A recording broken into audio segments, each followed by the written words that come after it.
যে ডাকসু নির্বাচনের যাবতীয় ব্যালট পেপার নীলক্ষেত থেকে চাপানো হয়েছে। ডাকসু নির্বাচন অনুষ্ঠিত হয়েছে, সেটি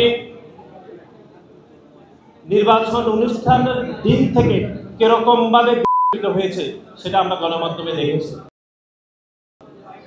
আপনারা দেখেছেন যে বাংলাদেশ জাতীয়তাবাদী ছাত্রদল মনোনীত যিনি বিপি প্রার্থী ছিলেন জনাব আবেদুল ইসলামকে একটি ভোট কেন্দ্রে তিনি প্রবেশ করেছেন, কিন্তু গণমাধ্যম এবং ষড়যন্ত্রকারীরা গণমাধ্যমে প্রকাশ করেছেন যে জনাব আবেদুল ইসলাম নিয়ম ভঙ্গ করে তিনি ভোট কেন্দ্রে প্রবেশ করেছেন এবং তিনি যে নিয়ম ভঙ্গ করেছেন এরকম কথা নির্বাচন কমিশন গণমাধ্যমে তিনি এই বক্তব্য দিয়েছেন। তার কিছুক্ষণ পরে যখন নির্বাচন কমিশনার যিনি দায়িত্ব পালন করছেন তাকে যখন আইন দেখানো হয়েছে যে কোনো প্রার্থী নির্বাচন কেন্দ্রে প্রবেশ করতে পারবেন, তিনি বলেছেন যে তার বক্তব্য ভুল ছিল, তিনি আইনটি পড়ে দেখেননি। সুতরাং এরকম একটি দুর্ভাগ্যজনক এবং একটি অনাকাঙ্ক্ষিত পরিস্থিতিতে বাংলাদেশ জাতীয়তাবাদী ছাত্রদলকে ডাকসু নির্বাচন করতে হয়েছে, যে যারা ডাকসু নির্বাচনে পরিচালনা করছেন, যিনি প্রধান নির্বাচন কমিশনার হিসেবে দায়িত্ব পালন করছেন, তিনি জানতেনই না যে ভোট কেন্দ্রে কোনো প্রার্থী প্রবেশ করতে পারে। তিনি এই তথ্য জানতেন না, তিনি কিন্তু ভুল বক্তব্য দিয়ে দিয়েছেন যে কোনো প্রার্থী নির্বাচন কেন্দ্রে প্রবেশ করতে পারে না।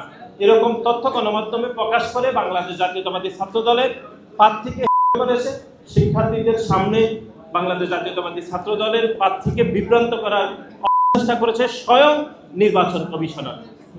এখন আপনারা দেখেছেন যে ডাকসু নির্বাচনের ফলাফল প্রকাশিত হওয়ার পর থেকে বাংলাদেশ জাতীয়তাবাদী ছাত্রদলের পক্ষ থেকে নিয়মতান্ত্রিকভাবে আমরা বিশ্ববিদ্যালয়ের কাছে আবেদন করেছিলাম যে যত শিক্ষার্থী ঢাকা বিশ্ববিদ্যালয়ের ছাত্র সংসদ নির্বাচনে ভোট প্রদান করেছে আমরা নিয়মতান্ত্রিকভাবে তাদের তালিকা বিশ্ববিদ্যালয়ের নিকট আমরা চেয়েছিলাম, কিন্তু বিশ্ববিদ্যালয়ের প্রধান যিনি নির্বাচন কর্মকর্তা তিনি বলেছেন যে তিনি জানেন না যে এই প্রকাশিত তথ্যগুলো তিনি দিবেন নাকি বিশ্ববিদ্যালয়ের উপাচার্য মহোদয় দিবেন।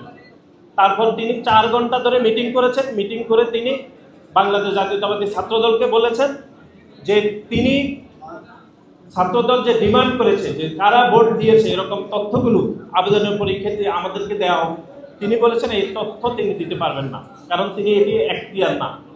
তারপরে আমরা দেখলাম তার ঠিক কয়েকদিন পরে বাংলাদেশ জাতীয়তাবাদী ছাত্রদলের পক্ষ থেকে যখন একটি সংবাদ সম্মেলন করা হলো তখন আমরা দেখলাম তিনি একটি বিবৃতি দিয়েছেন তার নিজের নামে, ডাকসু নির্বাচনের যাবতীয় ব্যালট পেপার নীলক্ষেত থেকে চাপানো হয়েছে।